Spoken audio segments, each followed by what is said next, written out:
창세기 29장 25절부터 읽겠습니다.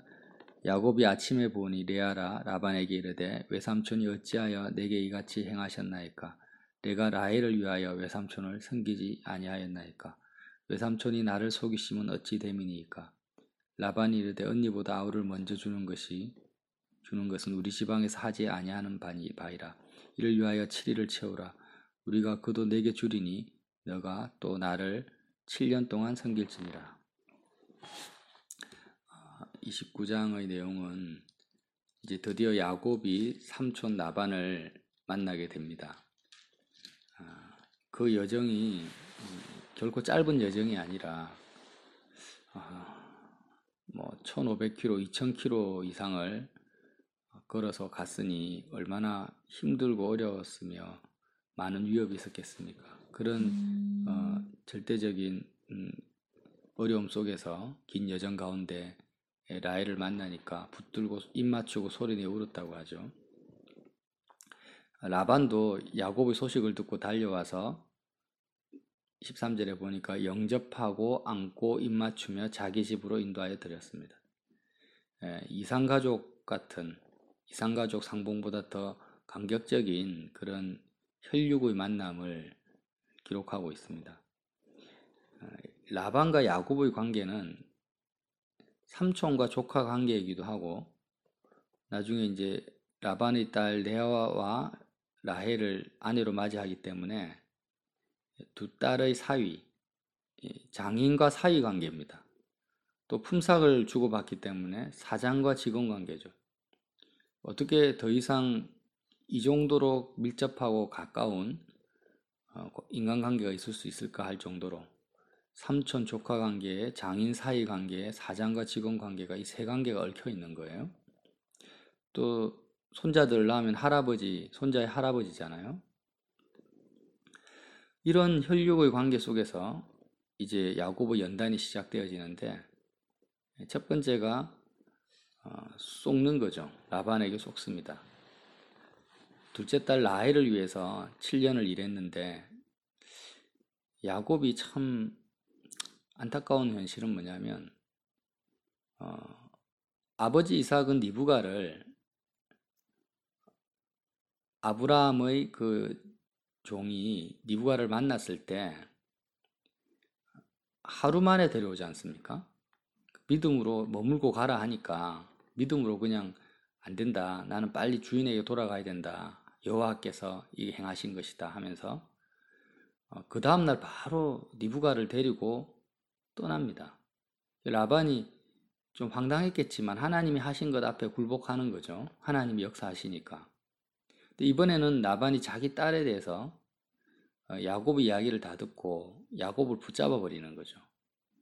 붙잡으면서 이제는 아예 데리고 간다라는 개념을 없애버리고 자기 식구처럼 끝까지 데리고 살 작정을 하고 지금 야곱을 속이고 있습니다. 만약에 야곱이 믿음이 있어서 아브라함과 같은 믿음이 있었다면 어땠을까? 에서를 두려워하지 아니하고 하나님께서 자신을 지키시고 보호하신 것을 믿고 그냥 라헬을 데리고 믿음으로 다시 떠날 수 있었다면 아브라함처럼 20년 동안 라반에게 쏟고 서로 철천지 원수가 되는 일은 없었을 거예요. 그러나 야곱은 그런 믿음이 없었죠. 죽음의 세력에 잡혀서 평생 마귀에게 종노릇하는 그런 인생의 여정을 처음에 갔던 것입니다. 베델에서 하나님을 사닥다리를 보고 하나님의 집과 하늘의 문이로다 고백했지만 그 베델에서 만난 그 하나님 사닥다리는 야곱의 실제 삶의 현장에서는 전혀 적용이 되지 않고 있었습니다. 마음을 하나님께 드리는 그 삶의 현장에서는 드려야 되는 삶의 현장은 실제 믿음과는 아무런 상관이 없었다라는 거죠. 단지 끈질긴 인간적인 관계, 인맥 관계 속에서 웃고 울고 또 자기가 생각하는 거예요. 라반이 또 인간적으로 너무 고마우니까 품삯을 받지 않고 라헬을 위해서 7년을 봉사하겠다. 품삯을 받아도 하나님의 뜻이면 라헬을 자신의 아내로 주실 건데 자기가 또 자기 스스로 대가를 지불하겠다고 말을 해서 자기 무덤을 파는 거죠. 하나님을 믿지 아니하고 자기 꾀와 자기 생각을 계속해서 펼쳐나가는 것입니다. 자기 꾀로 라헬을 얻고자 하니까 하나님의 손에 맡기지 아니하고 자기 꾀로 얻고자 하니까 역시 라반도 더 야곱보다 강교한 꾀로 야곱을 붙잡아 둡니다. 그래서 결국 이제 7년 동안 봉사했는데 라헬이 아니라 레아가 들어온 거죠. 그리고 나서 다시 삼촌에게 가서 왜 나를 어떻게 나를 이렇게 속입니까? 내가 7년 동안 이렇게 했는데 어떻게 나를 이렇게 속일 수 있습니까? 이제 삼촌을 원망하게 됩니다. 그리고 다시 이제 삼촌이 라헬을 주고 다시 7년을 봉사하라고 섬겨라고 해서 이제 어쩔 수 없이 섬기게 되는데 이 나머지 7년은 아마 야곱의 마음에서 라반에 대한 원망과 불평과 배신과 이런 마음이 계속 쌓여갔을 거라는 것을 얼마든지 예측할 수 있습니다. 그래서 하나님께서 야곱에게 인간관계 속에서 가장 의지할 만하고 가까운 관계가 혈육관계인데 이 혈육관계를 통해서 가장 가까운 혈육관계가 얼마나 사람에게 가까운 혈육관계라 할지라도 배신감과 실망감과 그것이 서로를 속이고 속는 그런 인간관계인가 인간의 본질인지를 철저하게 경험시켜 주시는 거예요. 뼈저리게. 꼭 야곱이 아니라도 지금 오늘날도 좀 인생을 살아보신 분들은 아는 거죠. 소용이 없구나. 내가 믿었던 친구들도 결국 품삯입니다. 문제는 품삯이에요. 이윤의 그런 이윤 앞에서는 다 배신하고 다 떠나가고 서로를 이용해 먹고 결정적인 순간, 평상시에는 잘 도와주다가도 결정적인 순간에서는 자기 이익을 쫓아가는 것을 경험하면서 인생을 조금만 겪어본 사람이라면 누구나 할 거 없이 사람은 믿을 것이 못 된다. 사람은 믿을 존재가 안 된다라는 것을 압니다. 그는 예수님을 믿지 않는 사람들도 다 깨닫는 바입니다. 그렇지만 성경은 뭐라고 합니까? 하나님을 사랑하고 내 이웃을 내 몸과 같이 사랑하라고 명령하시죠. 이런 딜레마 속에서 우리는 사람을 미워해서도 안 되고 원망해서도 안 되고 사랑해야 되는데 누가 이렇게 사람을 사랑할 수 있습니까? 예수님이라는 거죠. 예수님이 그렇게 사랑하셨습니다. 누가복음 9장 58절에 보면 어떤 사람이 길가에서 예수님 어디든지 나는 주님이 가시는 곳은 내가 따라가겠습니다 하니까 주님께서 뭐라고 하십니까? 여우도 굴이 있고 공중의 새도 집이 있는데 인자는 머리 둘 것이 없다 이렇게 말씀을 하세요. 사람들이 예수님을 따라오겠다고 말할 때 예수님은 처음부터 아예 분명하게 말을 하는 거죠. 나는 어떤 인생을 살아가냐. 그 누구도 의지할 수 없고 그 누구에게도 의탁하지 않는 인생을 살아간다. 야곱이 라반을 의지하고 의탁하고 자신의 삶을 맡기고 살아간 그런 야곱의 인생을 가는 게 아니라 누구를 만나든지 누구와 관계를 맺든지 나는 어떤 사람도 의지하거나 의탁하는 삶을 살지 않는다. 정말로 나그네 인생길을 사는데 그래도 너가 나를 따라오겠냐? 지금 이렇게 말씀을 하시는 거예요. 그렇다 해서 예수님이 사람과 관계를 맺지 않는 것도 아니고 사람을 사랑하지 않는 것도 아닙니다. 희생하거나 헌신하지 않는 것도 아니에요. 돌아봅니다. 그렇지만 예수님의 마음에는 그 누구도 인자는 머리 둘 곳도 없다. 잠깐 의지하지도 않는다라는 거예요. 그 마음이. 그리고 요한복음 2장 23절에는 뭐라고 합니까? 예수님께서 이렇게 말씀하세요. 요한복음 2장 23절에 유월절에 예수께서 예루살렘에 계시니 많은 사람이 그의 행하시는 표적을 보고 그의 이름을 믿었으나 수많은 사람이 예루살렘에서 행하시는 예수님의 이적과 기사를 보고 예수님을 믿었어요.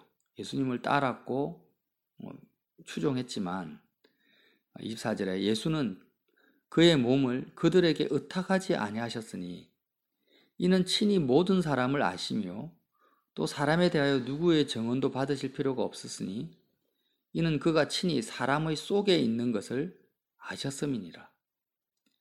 많은 사람이 예수님을 믿겠다고 달려와도 예수님은 그의 몸을 그들에게 의탁하지 않았습니다. 왜냐?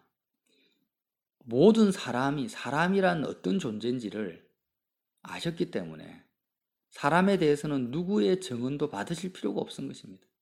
사람은 믿을 만한 존재가 아니야.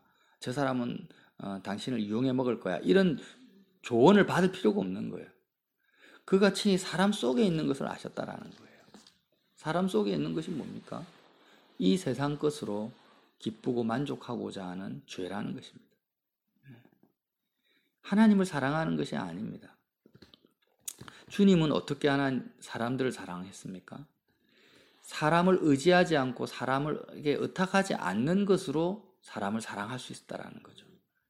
예수님은 단 한 번도 야곱처럼 사람에게 쏟거나 유용당하신 적이 없습니다. 겉으로 보면 제자들이 예수님을 배신했고 이용했다라고 보이지만 실상은 예수님은 제자들에게 배신을 당하셨지만 이용당하신 적은 없어요. 배신은 당했지만 이용당한 적은 없다라는 거죠. 왜? 제자들이 배신할 걸 알고 계셨죠. 그리고 떠나갈 것을 다 알고 계셨습니다. 그리고 그 베드로, 내가 예수님과 함께 죽겠다라고 죽을지언정 예수님을 절대 부인하지 않겠다는 그 베드로가 어떻게 예수님을 부인할 것까지 다 아셨다라는 거예요. 그런데 어떻게 사람을 사랑할 수 있었습니까? 제자들을. 애초부터 예수님은 하나님만을 나의 상급이요 방패라고 붙들고 사셨던 거예요. 아브라함과 같은. 아브라함에게 나타나셔서 내가 너의 상급이고 나의 방패다. 결국 우리가요, 사람을 사랑하려면 누구든지 내 자녀라 할지라도 부모라 할지라도 오늘 야곱과 라반과 같은 이런 얽히고 얽힌 혈육 관계라 할지라도 내가 사랑할 수는 없습니다. 또 내가 그를 의지하거나 의탁해서도 안 됩니다. 사랑하려면 그렇게 해야 된다는 거죠. 사랑의 필수 과정입니다. 우리는 사랑한다고 하면은 의지하고 의탁하고 서로 믿고 의지하는 것을 그냥 기본으로 깔고 가버리는데 그것 때문에 사랑이 안 되는 거예요. 그것 때문에 배신감을 느끼고 나중에는 더 철천지 원수가 되는 거예요. 어떻게 해야 되냐? 주님처럼 해야 된다는 거예요. 아브라함의 길을 가야 됩니다. 오직 하나님만이 나의 상급이요 나의 방패이신 것을 철저하게 믿고 예수님이 가셨던 그 길, 여호도 굴이 있고 공중의 새도 집 있는데 인자는 머리 둘 곳도 없다. 내 마음만큼은 혈육을 끊으라는 것이 아니라 내 마음은 결단코 사람을 의지하거나 의탁하는 마음을 가지지 않고 하나님의 뜻만을 내가 행하는 거예요. 하나님만이 나의 상급이니까. 내가 누구를 도와준다든지 누구에게 가서 봉사해도 그 사람으로부터 뭔가를 얻기 위해서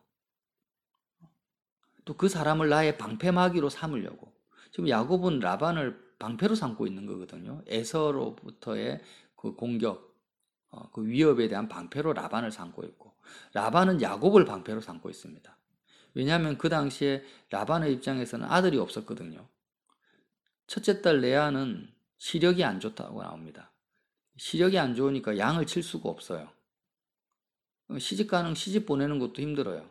그러니까 둘째 딸이 양을 치는 거예요. 양 친다라는 것은 굉장히 힘들고 고된 일인데 라반의 가족에서 양을 칠 수 있는 사람이 라헬밖에 없는 거예요. 물론 종들도 있었겠지만 책임을 못 지잖아요. 그러니까 라반 입장에서는 얼마나 야곱이 지금 유용 가치가 있는 사람입니까? 첫째 딸은 시력이 약하고 아들도 없고 그 당시에는 또 라헬은 지금 라헬밖에 없는데 딸 하나밖에 없는데 자신의 전 재산을 딸한테 맡기려고 하니까 유목민족이 그런 상황에서 돌에 있는 우물을 막고 있는 돌도 옮기기가 쉽지 않은 그런 상황이라는 거예요. 근데 야곱이 딱 나타나서 양을 쳐주니까 야 정말 라반 입장에서는 야곱이 고마운 거예요. 그리고 필요한 존재죠. 야곱도 마찬가지고. 서로의 필요에 의해서 얽히고 설키고 이런 관계가 된 거예요. 근데 나중에는 다 깨져버리죠. 원수가 돼버립니다. 그런데 이런 상태로 세상 사람들은 다 살아갑니다. 서로가 이렇게 이용해 먹고 살아가고 서로의 필요에 의해서 혈육관계로 엮여져 가는데 이 상태에서는 사랑은 이루어지지 않습니다. 장사를 해도 마찬가지죠. 손님들이 오고 또 비즈니스 거래 관계가 오는데 우리는 그들을 사랑해야 되지만 다 어떻습니까? 이윤에 의해서 움직이기 때문에 계약 관계고 이용하는 관계지 사랑하는 관계로 이어지거나 발전되거나 유지되지 않습니다. 원인이 어디에 있습니까? 하나님이 나의 상급이고 방패가 아닌 거예요.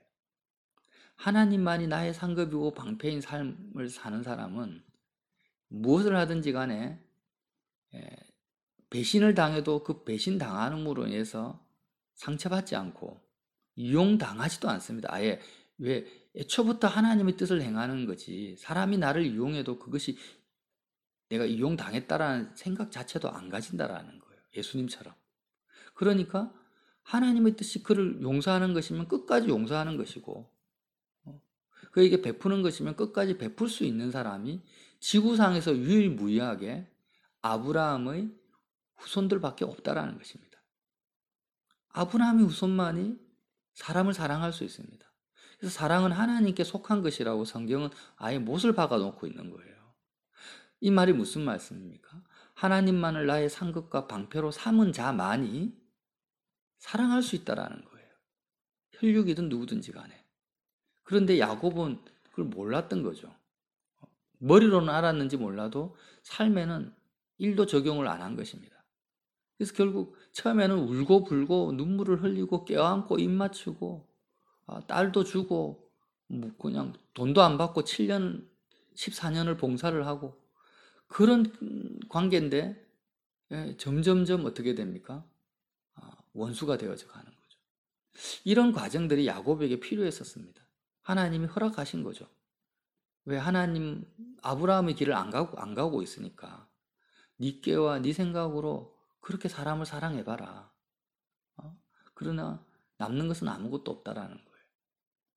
결국에는 마음을 사닥다리를 통해서 하나님께로 올려보내라는 것입니다. 이 야고보 여정을요, 지금 대부분의 그리스도인들이 다 걷고 있습니다. 그런데도 여전히 깨닫지 못하고 있는 거죠. 야곱은 20년 동안 연단을 받아서 이제 조금씩 깨닫기 시작했지만 20년이 아니라 40년, 60년을 연단을 받아도 여전히 하나님만을 상급과 방패로 삼지 않고 살아가는 기독교인들은 주변에서 얼마든지 찾아볼 수 있습니다. 세상 사람들은 아예 하나님을 믿지 않으니까 인생의 이제 마지막 종착역에서는 배신감과 분노와 원망과 낙심만으로 인생을 끝내버리는 것이고요. 처음에는 열정으로 시작했다가 예수님 믿지 않는 사람은 그렇게 살죠. 믿는 우리들은 어떻게 해야 될까요? 이제 돌이켜야 된다라는 거죠. 예수님처럼 예수님이 가신 그 길을 가야 됩니다. 누구도 의지하지 아니하고 하나님께서 사람을 통해서 은혜를 베푸십니다. 하나님의 사랑과 은혜도 사람을 통해서 내려오고 마귀의 강력한 역사와 공격도 사람을 통해서 우리에게 들어옵니다. 그래서 사람을 하나의 통로로 내가 믿고 붙들어야 존중하고 여겨야 되는 거지. 하나님의 통로, 하나님이 그를 통해서 사시는 그가 그를 통해서 예수님이 사시든지 아니면 악한 영이 그를 통해서 역사하든지 이렇게 통로로 내가 이해를 해야지 내가 믿어야 될 대상, 나의 방패로 삼아서는 안 된다라는 거예요. 그래 버리면 이제는 우리는 야곱의 연단 속으로 들어가게 됩니다. 저와 여러분이 정말 이 하나님께서 왜 이렇게 장황하게 믿음 없는 야곱, 실패하는 야곱의 인생을 그런 기록해 놓았는가? 라반 삼촌 집에서요. 이게 정말 야곱이 야곱을 탓할 일이 아니에요. 저와 여러분이 이런 삶을 살아왔던 거예요. 왜요? 하나님을 상급과 방패로 붙잡지 않았으니까. 죽음을 두려워하고 살았어요. 죽음을. 에서가 죽일까 싶어서 두려워서 하나님을 방패로 삼지 않고 자기 꾀를 자기 인간적인 생각으로 그렇게 살아왔으니까 20년 동안 이렇게 또 인간을 의지하는 이 야곱이 자기가 의지했던 인간에게 철저하게 속임을 당하는 것입니다. 하나님의 은혜로 그가 믿음을 가지게 되지만 나중에는 그의 인생 여정은 참으로 험난하죠. 우리는 빨리 돌이켜야 되겠습니다. 하나님, 오직 이제는 사람을 의탁하거나 의지하지 않고 나의 생사화복을 주관하시는 하나님께 내 목숨을 맡깁니다. 내 생명이 하나님이 되셔야 돼요. 내 목숨을 하나님께 맡겨야 돼요. 지금 야곱이요, 죽는 것이 두려워서 이용당하는 거거든요. 결국에는 죽는 것이 두려워서 라반도 야곱을 이용하고 있는 것이고, 죽음의 세력에 붙잡혀 있는 거예요. 다 라반이나 야곱이나. 그래서 죽고자 하는 자는 살 것이다. 예수님 말씀하시는 거예요. 하나님을 나의 상급과 방패로 붙잡는 것은 쉬운 일이 아닙니다. 죽고자 하는 마음이 있어야 돼요. 십자가에서 내가 주님과 함께 죽고자 하는 마음이 없이는 결단코 하나님만을 나의 방패로 상급으로 삼을 수는 없는 것입니다. 그래서 오늘을 사는 나의 삶에서 십자가가 적용되어야 됩니다. 죽고자 하는 마음. 하나님이 죽이시면 죽는 거고 살리시면 사는 거죠. 하나님이 오늘 먹여주시면 먹는 거고 오늘 하나님이 굶으라면 굶는 거예요. 하나님이 사업을 번창시키시면 번창하는 것이고 망하게 하시면 그냥 망하는 거죠. 왜? 하나님은 죽지 않으시니까. 하나님은 나의 생명 되시고 하나님만이 영생이시라는 거예요. 나의 영원한 생명입니다. 이게 아브라함의 믿음인 거예요. 이 믿음에서 벗어나면은 우리는 마귀의 세력 가운데 들어가게 됩니다. 이러한 영적인 교훈과 진리 앞에서 오늘도 반드시 주님처럼 주님과 연합된 우리가 주님처럼 살 수는 없습니다. 그러나 우리가 주님을 바라볼 수 있고 주님만을 나의 생명으로 붙잡을 수는 있죠. 그 믿음으로 승리하시기를 예수님 이름으로 빌어드립니다.